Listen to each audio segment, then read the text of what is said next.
நீங்கள்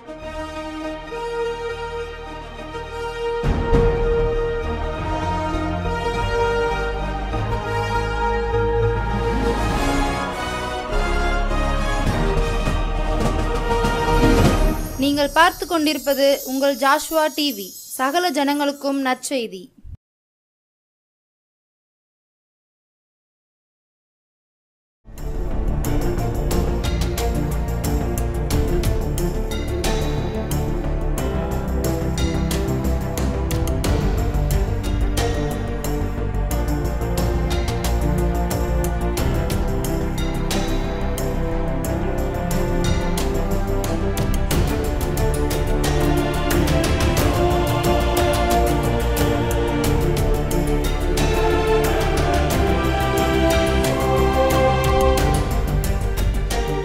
ஆண்டவராய் இயேசு கிறிஸ்துவின் நாமத்தினாலே இந்த நாளில் இந்த ஜோஸ்வா டிவி மூலமாய் கர்த்தருடைய வார்த்தையை பேசும்படியாய் கர்த்தர் கிருபை கொடுத்ததுக்காக நான் ஆண்டவருக்கு நன்றி செலுத்துகிறேன். இந்த வேளையில் கூட நாம் கண்களை மூடி நாம் செபிப்போம். தகப்பனே, உம்மை துதிக்கிறோம் ஐயா, நன்றியோடு உம்மை துதிக்கிறோம் ஐயா, நாங்கள் நன்றி செலுத்துகிறோம். நீர் எங்களோடு பேசும் ஐயா, நீர் பேசுகிற ஆண்டவர், நீர் பேசி தேற்றி ஆற்றி எங்களை கண்டிக்கிற திருத்தி நடத்துகிறவரப்பா. நீர் பேசும், நாங்கள் கேட்கிறோம். இயேசுவின் நாமத்தில் பிதாவே, ஆமேன். எனக்கு அன்பான நேயர்களே, இந்த நாளில் நம் கர்த்தருடைய வார்த்தையை கேட்போம். ஆண்டவர் இந்த நாளில் நாம் கீழ்ப்படிந்த ஆபிரகாமை பற்றி பார்க்க போகிறோம். வேதத்திலிருந்து அநேகர் பார்த்திங்கன்னா ஆதி ஆகமத்திலிருந்து வெளிப்படுத்தல் வரைக்கும் கர்த்தர் ஒவ்வொருவருக்கும் ஒவ்வொருவர் வாழ்க்கை சரிதையை எழுதி வைத்திருக்கிறார். அவர்கள் வாழ்ந்து காட்டிய வாழ்க்கையை வேதத்தில் எழுதப்பட்டிருக்கிறது. நாம் கூட அப்படி வாழ வேண்டும் என்று கர்த்தர் எதிர்பார்க்கிறார். இப்பொழுது நம்ம பார்ப்போமானால் ரோமர் 5ஆம் அதிகாரம் 19ஆம் வசனத்தின் பின்பாகம் வேதம் கர்த்தருடைய வார்த்தை சொல்கிறது, ஆபிரகாம் கீழ்ப்படிந்த ஆபிரகாம். நாம் கூட கீழ்ப்படிய வேண்டுமென்று கர்த்தர் எதிர்பார்க்கிறார். அந்த வசனம் சொல்கிறது பார்த்திங்கன்னா 5ஆம் அதிகாரம், கீழ்ப்படிதல்னால என்ன ஆசீர்வாதம் அப்படின்னு கேட்டிங்கன்னா 19ஆம் வசனத்தின் பின்பாகம் சொல்கிறது, ஒருவருடைய கீழ்ப்படுதலினாலே அநேகர் நீதிமான்கள் ஆக்கப்படுவார்களாம். ஒருவருடைய கீழ்ப்படுதல் அநேகரை நீதிமான்களாக்கும் அப்படின்னு கர்த்தருடைய வார்த்தை சொல்கிறது. நம்ம கீழ்ப்படியும் போது நம்ம குடும்பத்துக்கு ஆசீர்வாதம். உண்மையிலே நம்ம பிள்ளைகள் கீழ்ப்படிவாங்க. அன்றைக்கு இயேசப்பா கீழ்ப்படிந்ததுனால இன்றைக்கி உலகம் முழுவதும் தேவஜனங்கள் நம்மளை கீழ்ப்படிய வைக்கிறார். கொஞ்சம் கொஞ்சம் கீழ்ப்படிந்து கொண்டு இருக்கிறோம், இன்னும் கீழ்ப்படிய வேண்டும் என்று கர்த்தர் எதிர்பார்க்கிறார். இப்போ பார்த்தீங்கன்னா அந்த வசனம் அநேகர் நீதிமான்களாக்கப்படுவார்கள் என்று பவுல் எழுதுகிறார். வேதம் சொல்கிறது, ஆதியாகமம் 22ஆம் அதிகாரம் 18ஆம் வசனத்தில் ஆண்டவர் சொல்லுகிறார், ஆபிரகாமை பார்த்து, ஆபிரகாம் 100க்கு 100 கீழ்ப்படிந்தவன் என்று சொல்லலாம். 100க்கு 100 வெரி குட் அப்படி வாழ்ந்து காட்டியிருக்கிறார் தேவனுடைய கிருபையினால். நானும் நீங்களும் கூட அப்படி வாழ வேண்டும் என்று கர்த்தர் எதிர்பார்க்கிறார். ஆண்டவர் சொல்கிறாரு 18ஆம் வசனத்தில், நீ என் சொல்லுக்கு கீழ்ப்படிந்தபடினால் உன் சந்ததிக்குள் பூமியில் உள்ள சகல ஜாதிகளும் ஆசீர்வதிக்கப்படும் அப்படின்னு சொல்கிறாரு. என்றும் என் பேரில் ஆணையிட்டேன் என்று கர்த்தர் சொல்லுகிறார். நீ என் சொல்லுக்கு கீழ்ப்படிந்தபடினால், நான் என்னெல்லாம் சொன்னனோ அதெல்லாம் நீ செய்ததுனால உன் சந்ததிக்குள் பூமியில் உள்ள சகல ஜாதிகளும் ஆசீர்வதிக்கப்படும் என்று கர்த்தர் சொல்லுகிறார். அப்படி ஒரு சாட்சி சொல்லுகிறார் ஆபிரகாமை பார்த்து. நான் சொன்னதெல்லாம் நீ செய்கிறேன்னு இது சொல்கிறார். உங்களையும் குறித்து என்னையும் குறித்து அப்படி சொல்ல முடியுமா? என் பிள்ளை நான் சொன்னதை கேட்குறா, நான் சொன்னபடி செபிக்கிறா, நான் சொன்னபடி ஊழியம் செய்கிறா, நான் சொன்னபடி எல்லாவற்றையும் மன்னிக்கிறா அப்படின்னு நம்மளை பார்த்து ஆண்டவர் நம்மை குறித்து சாட்சி சொல்ல முடியுமா? கர்த்தர் அப்படி சொல்லுகிறார் பாருங்கள், நீ என் சொல்லுக்கு கீழ்ப்படிந்தபடியினால் உன் சந்ததிக்குள் பூமியில் உள்ள சகல ஜாதிகளும் எல்லாரும் ஆசீர்வதிக்கப்படுவாங்களாம். ஏன் நம்மளை பிசாசு கீழ்ப்படிய விட மாட்டேங்கானா? நம்ம ஆசீர்வாதத்தை பெற்றுக்கொள்ளக்கூடாது, நம்முடைய சந்ததிகள் பெற்றுக்கொள்ளக்கூடாது, தேவஜனங்கள் பெற்றுக்கொள்ளக்கூடாது என்று தான் அவனுடைய திட்டம். இந்த வேளையில் கூட எப்படி கீழ்ப்படிந்தார் அப்படின்னு பார்த்தீங்கன்னா, ஆதியாகமம் 13ஆம் அதிகாரத்தில் கர்த்தருடைய வார்த்தை சொல்கிறது. 13ஆம் அதிகாரம் 7ஆம் வசனத்தில் அவன் விட்டு கொடுத்தான். ஆபிரகாம் விட்டு கொடுத்தான். நமக்கு எல்லாருக்கும் தெரியும். நம்முடைய வாழ்க்கையில் கூட 7ஆம் வசனம் அப்படி எழுதியிருக்கிறது. ஆபிரகாமுடைய மந்தை மேய்ப்பருக்கும் லோத்துடைய மந்தை மேய்ப்பருக்கும் வாக்குவாதம் உண்டாயிற்று. அக்காலத்திலே கானானியரும் பெர்சியரும் அத்தேசத்திலே குடியிருந்தார்கள். ஆபிரகாம் லோத்தை நோக்கி, எனக்கும் உனக்கும் என் மேய்ப்பருக்கும் உன் மேய்ப்பருக்கும் வாக்குவாதம் வேண்டாம், நாம் சகோதரர். எப்படி சொல்கிறார் பாருங்களேன், நம்ம சகோதரர். அதனால் அவர் சொல்கிறாரு, இந்த தேசமெல்லாம் உனக்கு முன் இருக்கிறதல்லவா, நீ என்னை விட்டு பிரிந்து போகலாம். நீ இடதுபுறம் போனால் நான் வலதுபுறம் போகிறேன், நீ வலதுபுறம் போனால் நான் இடதுபுறம் போகிறேன். எவ்வளோ விட்டு கொடுக்குற தன்மை பாருங்கள். நம்ம கூட ஆண்டவர் தான் நம்மளை எதிர்பார்க்கிறார். விட்டு கொடுக்குறோமா? நம்ம கணவன் மனைவிக்குள்ளே விட்டு கொடுக்குறோமா? நம்ம மருமகள் மகனுக்குள்ளே விட்டு கொடுக்குறோமா? பிள்ளைகளுக்குள்ளே நம்ம விட்டு கொடுக்குறோமா? அந்த சுபாவத்தை நாம் இன்றைக்கு ஆண்டவரை எனக்கு விட்டு கொடுக்கும்படி கிருபை தாரும்.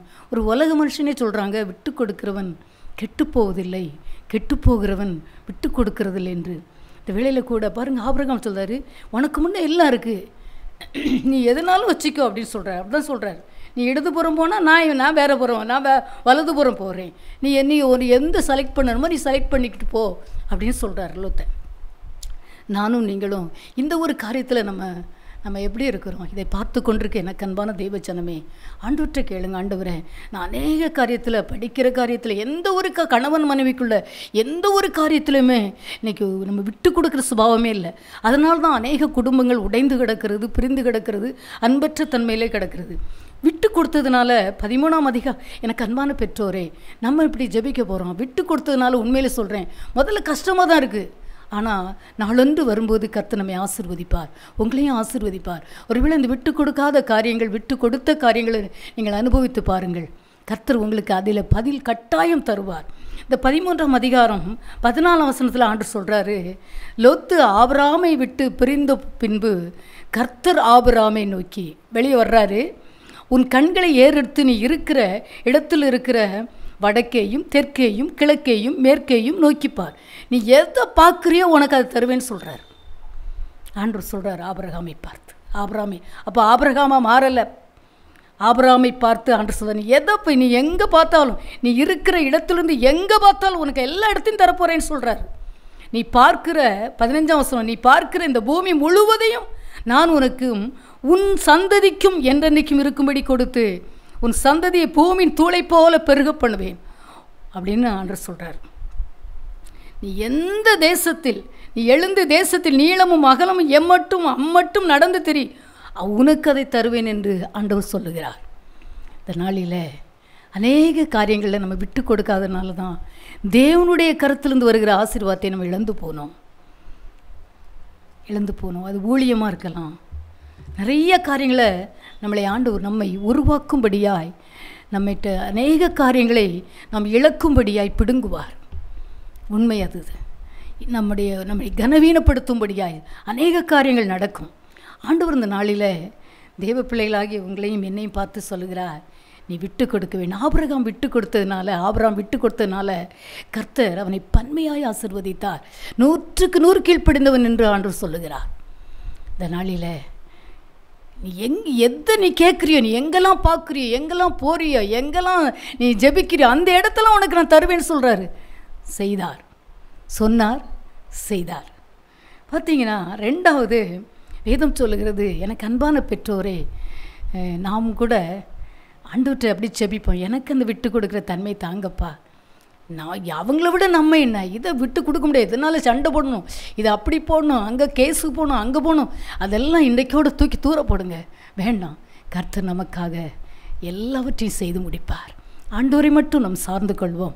2வது 14ஆம் அதிகாரத்தில், ஆதியாகமம் 14ஆம் அதிகாரம் 12ஆம் வசனத்தில் பார்த்தீங்கன்னா, ஆபிரகாமின் சகோதரனுடைய குமாரனாகிய லோத்து பார்த்தீங்கன்னா, அவன் இஷ்டப்பட்ட இடத்துல இருந்தான், அதனால் அவன் சிறையாக கொண்டு போகப்படுகிறான். ஆமாம், அவனை பார்த்தீங்கன்னா வேதம் சொல்லுகிறது, கர்த்தருடைய வசனம் சொல்லுகிறது பார்த்தீங்கன்னா, 12ஆம் வசனம், ஆபிரகாமின் சகோதரனுடைய குமாரனாகிய லோத்து சோதோமிலே குடியிருந்தபடியால் அவனையும் அவன் பொருட்களையும் கொண்டு போய் விட்டார்கள். உலகத்துக்குள்ளே இருக்கிறான், இதை கொண்டு போய் விட்டார்கள். யார் கொண்டு போயிட்டா? 14ஆம் வசனம் சொல்லுது, தன் சகோதரன் சிறையாக்கு கொண்டு போகப்பட்டதை ஆபிரகாம் கேள்விப்பட்ட போது அவன் தன் வீட்டிலே பிறந்த கைப்படிந்தவர்களாகிய 318 ஆட்களுக்கும் ஆயுதம் தற்பித்து தான் என்னும் ஊர் மட்டும் அவர்களை தொடர்ந்து ராக்காலத்திலே அவனும் அவன் வேலைக்காரரும் பிரிந்து பவுஞ்சிகளாய் அவர்கள் மேல் விழுந்து அவர்களை முறியடித்து தமஸ்குவுக்கு இடதுபுறமாக ஓபா மட்டும் துரத்தி சகல பொருட்களையும் திருப்பி கொண்டு வந்தான் என்று கர்த்தருடைய வார்த்தை சொல்கிறது. பார்த்தீங்கன்னா, சகல பொருட்களையும் திருப்பி கொண்டு வந்தான். தன் சகோதரனாகிய லோத்தையும் அவனுடைய பொருட்களையும் ஸ்திரீகளையும் ஜனங்களையும் திருப்பி கொண்டு வந்தான். ஜெபிக்கு விட்டு கொடுக்கிறவனுக்கு ஆண்டவர் என்ன செய்வார் தெரியுமா? இடங்கள் மட்டும் தருவதில்லை, ஆசீர்வாதம் மட்டும் தருவதில்லை, உங்களுக்கு ஜெப வீரர்களை எழுப்பி கொடுப்பார், யுத்த புருஷர்களை எழுப்பி கொடுப்பார். அதுதான் அப்படி நடக்கு. பார்த்தீங்கன்னா, சத்துரு கையில் இருந்து லோத்துவை ஜெபிச்சு யுத்தம் பண்ணி பொருட்களை எல்லாம் இப்போ பிடிச்சிட்டு வர்றாங்க. கர்த்தர் அப்படிப்பட்ட உங்களுக்கு ஒரு ஜெய கம்பீரத்தை கர்த்தர் தரப்போகிறார். இன்றைக்கு அப்படி ஆண்டவர் சொல் பார்த்தீங்கன்னா, அந்த வசனம் சொல்லுகிறது, சகல பொருட்களை எல்லாத்தையும் லோத்து குடும்பம் எல்லாத்தையும் அள்ளிட்டு, எல்லா பொருட்கள் எல்லாவற்றையும் அள்ளிட்டு போயிட்டாங்க. இரவோட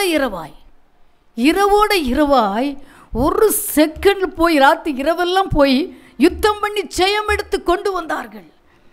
கர்த்தர் இந்த நாளில் எனக்கு அன்பான பெற்றோரே, நீங்கள் நம் விட்டு கொடுக்கும்போது கர்த்தர் அப்படிப்பட்ட பெரிய காரியங்களை உங்களுக்கும் எனக்கு செய்ய போகிறார். உங்களுக்கு ஒருவேளை நீங்கள் நினைக்கலாம், நம்ம எல்லாவற்றையும் விட்டு வந்துட்டோமே, நமக்கு யார் இருக்கிறா?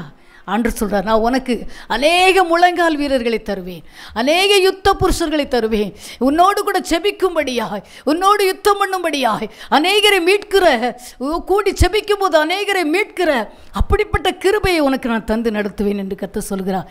ஒருவேளை சகோதரனை பார்த்தீங்கன்னா, அவன் இழந்து போன எல்லாவற்றையும் பொருட்கள் எல்லாம் பறிச்சுட்டு போயிட்டாங்க. ஏதோ அப்படி சொல்லுகிற, தப்பியோடின ஒருவன் எபிரேயனாகிய ஆபிரகாமிடத்தில் வந்து அதை அறிவித்தான். 13 வசனம் அப்படி 14-13 சொல்லுது. வந்து சொல்கிறான், உங்கள் எல்லோரும் அவங்க கூட பிறந்த ஃபேமிலியை அவங்க எல்லோரும் போய் லோத்தை எல்லாத்தையும் அள்ளிட்டு போயிட்டாங்க அப்படி சொன்ன உடனே, சரி அவன் அப்படி இஷ்டப்பட்டதை கேட்டானேன்னு அவன் நினைக்கல.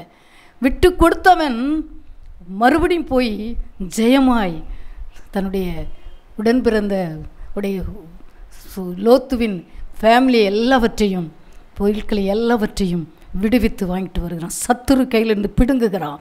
உங்களுக்கு அந்த கிருபை தருவார். சத்துருவின் கையிலிருந்து ஜெபிக்கிறவங்க நீங்கள் என்ன செய்கிறீங்க தெரியுமா?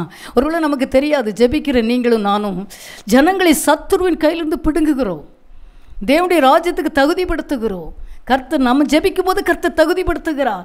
உங்களுக்கு அப்படிப்பட்ட கிருபையை தரப்போகிறார். தெய்வ பிள்ளையே, இதுவரைக்கும் நீங்கள் உங்களுக்காக ஜெபித்து கொண்டிருக்கலாம். நீங்கள் அநேகரை மீட்கும் பொருளாய், அநேகரை விடுவிக்கும்படியாய் கர்த்தர் அப்படிப்பட்ட கிருபையை செய்ய போகிறார். நான் ஆண்டவர்கிட்ட சொல்லுங்கள், நான் ஆண்டவர் விட்டு கொடுக்குறது மட்டும் அல்லப்பா, நான் அவங்களுக்காக ஜெபிச்சு அவங்கள நான் இயேசுவின் நாமத்தில் நான் கல்வாரிக்கு கொண்டு வருவேன் என்று ஜெபிப்பீர்களா? மூன்றாவது வேதம் சொல்கிறது, ஆதியாகமம் 18ஆம் அதிகாரம் பார்த்தீங்கன்னா கர்த்தருடைய வார்த்தை சொல்கிறது 22ஆம் வசனத்தில், ஆதியாகமும் ஒரு கீழ்ப்படிந்த ஆபிரகாமை குறித்து நீங்கள் வாசித்து பார்த்தீங்கன்னா, நான் ஒரு நாள் பல வருடங்களுக்கு முன்பதாக நான் வாசிக்கும் போது ஆண்டவர் எனக்கு அப்படி சொன்னார், அவன் 100க்கு 100 கீழ்ப்படிந்தவன் என்று. இந்த வசனத்தில் அப்போ நம்ம எவ்வளோ நம்ம 35 கூட பாஸ் பண்ணியிருக்கோமா அப்படிங்கிறதான் கேள்வி எனக்கு. நமக்கு ஃபஸ்ட் பாஸ். ஆனால் நம்ம ஆண்டவர் அப்படி எதிர்பார்க்கிறார். என் பிள்ளைங்க நம்மளை அவரை மாதிரி நம்ம கீழ்ப்படியணும் என்று இயேசு எதிர்பார்க்கிறார். 18:22 சொல்கிறாரு பாருங்கள், ஆண்டவர் சொல்கிறாரு, அப்பொழுது இங்கே ஆபிரகாம் என்ன செய்கிறார் பாருங்களேன், பட்டணத்துக்காக ஜெபிக்கிறவன். அப்போ அவங்க தான் பட்டணத்துக்காக ஜெபிக்க முடியும். வசனம் சொல்கிறது, அப்பொழுது அந்த புருஷர் அவ்விடம் விட்டு சோதோமை நோக்கி போனார்கள். ஆபிரகாமோ பின்னும் கர்த்தருக்கு முன்பாக நின்று கொண்டிருந்தான். அழிக்கும்படியே வந்துட்டாங்க. ஆனால் இவர் கர்த்தருக்கு முன்பாக நிற்கிறார், ஜெபிக்கிறார். எனக்கு அன்பான பட்டணத்துக்காய் ஜெபிக்கிறவன் பரிந்து ஜெபிக்கிறார். நமக்கு எல்லாருக்கும் தெரியும், 50 நீதிமான் இருந்தால் அழிப்பீரோ, 30-45 இருந்தால் அழிப்பீரோ, பரிந்து இயேசுவை போல பரிந்து ஜெபிக்கிறார். உண்மையிலே சொல்கிறேன், மன்னிக்கிறவர் தான் ஜெபிக்க முடியும், ஜெபிக்கிறவன் தான் மன்னிக்க முடியும். நிறைய நமக்கு டெஸ்ட் வருது. ஆனால் நாம் ஒவ்வொரு நாளும் இந்த வாழ்க்கை பயணத்தில் விட்டு கொடுத்து யுத்தம் பண்ணி ஜெயம் எடுக்கும்படியாய் கர்த்தர் அதற்காகத்தான் அந்த அபிஷேகத்தை உங்களுக்கு எனக்கும் தந்திருக்கிறார். இந்த அபிஷேகத்தை இழந்து விடாதீர்கள், அதை மட்டுப்படுத்தி விடாதீர்கள். ஆவியானவரை நாம் துக்கப்படுத்த வேண்டாம். வேதம் சொல்லுறது, அப்படி ஜெபிச்சதுனால கர்த்தருக்கு முன்பாக நின்று ஜெபித்து கொண்டு வர்றாரு. ஜெபித்து வரும்போது பார்த்தீங்கன்னா 33ஆம் வசனம் சொல்லுகிறது, கர்த்தர் ஆபிரகாமோடே பேசி முடிந்த பின்பு போய்விட்டார். ஆபிரகாமும் தன்னுடைய இடத்துக்கு திரும்பினார். ஆபிரகாமோடு வந்து பேசுகிறார். ஜெபிக்கிற ஆபிரகாமோடு கர்த்தர் பேசிக்கொண்டு இருக்கிறார். பேசிட்டு போகிறார். அவனும் தன்னுடைய இடத்துக்கு வருகிறான். நம்மோடு கூட பேசும்படி இயேசு வந்திருக்கிறார்.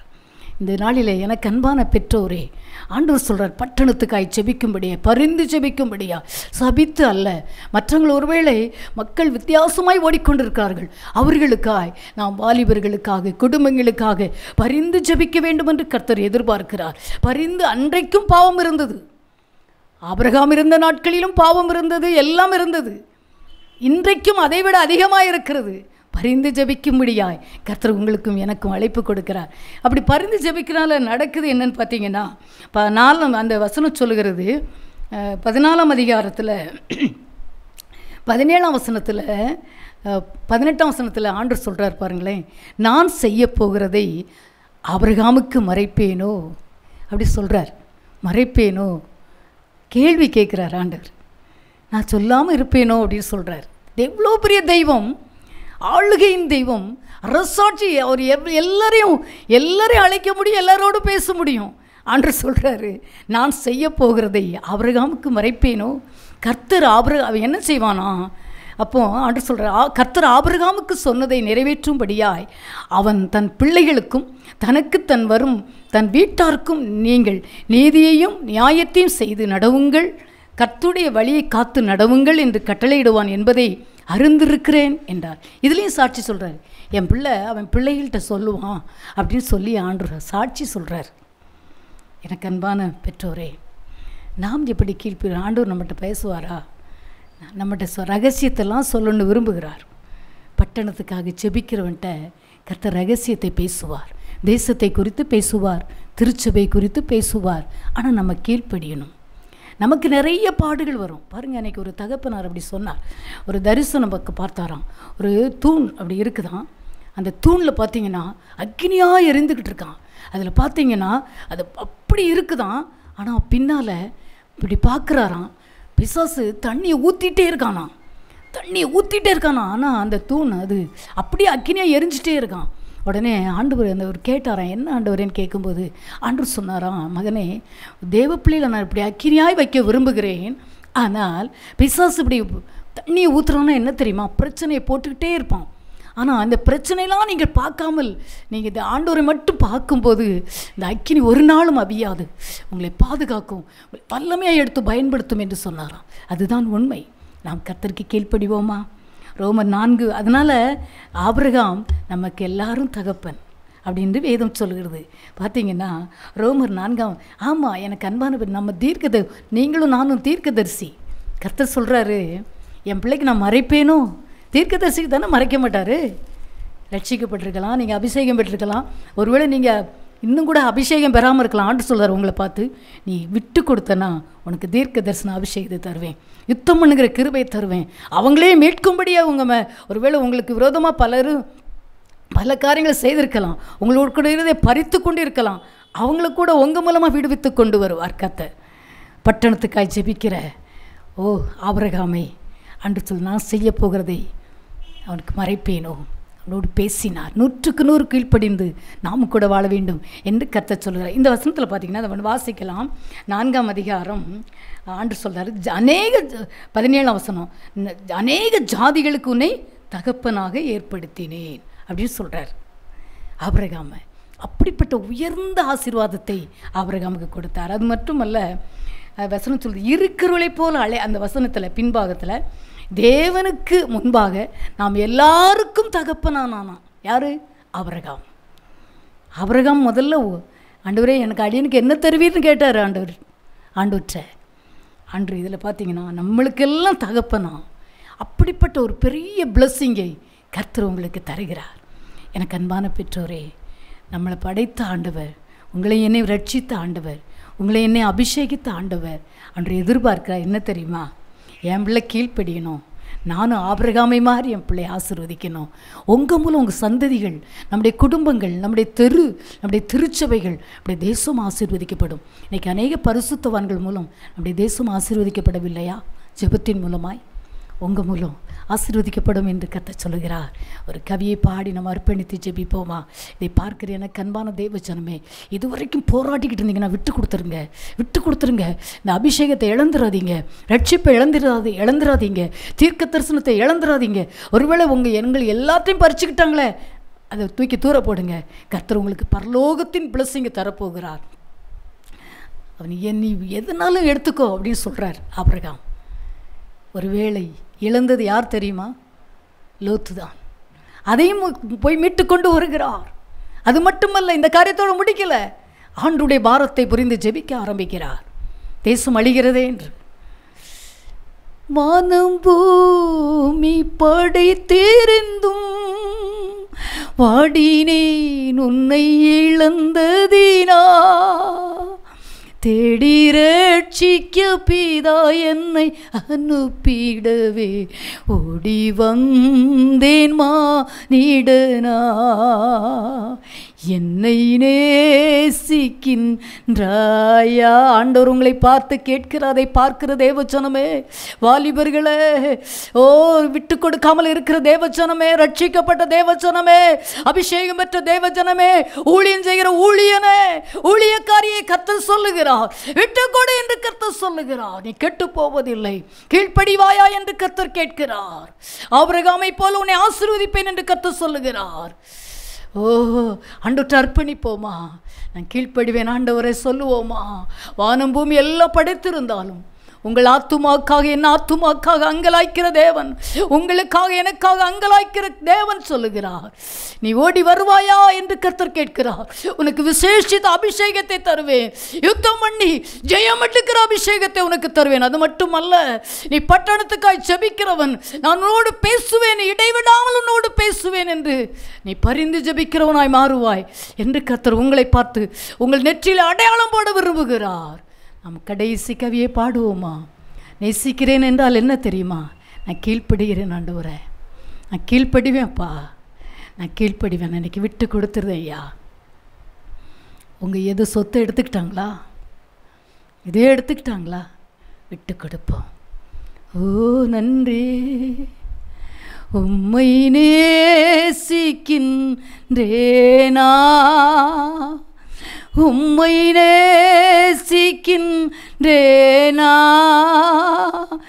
கல்வாரி காட்சியை கண்ட பின்னும் நேசியாமல் இருப்பேனோ, கல்வாரி காட்சியை கண்ட பின்னும் நேசியாமல் இருப்பேனோ. பார்க்கிற எல்லாரையும் ஒரு கீழ்ப்படுதலின் ஆவியினால் நிரப்புவீராக என்று அங்கு ஜெபிக்கிறோயா. ஆண்டவரே, பேசுகிற உங்கள் வார்த்தைக்கும் கர்த்தருடைய வார்த்தைக்கும் கேட்பதற்கு எல்லார் இருதயம் திறக்கப்படுவதாக இயேசுவின் நாமத்தினாலே. எல்லா ஜென்ம சுபாவங்களும் மாறட்டும், மாம்சத்தின் சிந்தை வெளியட்டும். ஆவியானவர் ஆபிரகாமை போல நீ எங்களை எல்லாரையும் நடத்தும்படி நாங்கள் ஜெபிக்கிறோம். உடைய வல்லமை எல்லாரையும் ஆட்கொள்ளுவதாக கரத்தில் கொடுக்கிறோம். ஆசீர்வாதம். எல்லா போராட்டங்களும் மாறட்டும். எல்லா மாம்சத்தின் எண்ணங்கள் ரோமர் 8ஆம் அதிகாரத்தில் கொடுக்கப்பட்ட வண்ணமாய் மாம்சத்தின் காரியங்கள் எல்லாம் அப்புறப்படுத்தி ஜெபிக்கிறேன் ஐயா. ஆவியானவர் நடத்தும்படியாய், ஆவியானவர் எல்லா கிருபையும் கொடுக்கும்படியாய், விட்டு கொடுக்கும்படியாய், யுத்தம் பண்ணுகிற கிருபை பெற்றுக்கொள்ளும்படியாய், எல்லாருக்காகவும் ஆண்டவரே பட்டணத்துக்காக திறப்பிலே நிற்கும்படியாய் கிருபை கொடுப்பீராக. ஆசீர்வதியும். நீர் கொடுக்கிற சர்டிஃபிகேட், நீர் கொடுக்கிற அதை பெற்றுக்கொள்ள எல்லாருக்கும் அனுக்கிரகம் பண்ணும். ஆசீர்வதியும், ஆசீர்வதியும். இயேசுவின் நாமத்தில் பிதாவே, ஆமென்.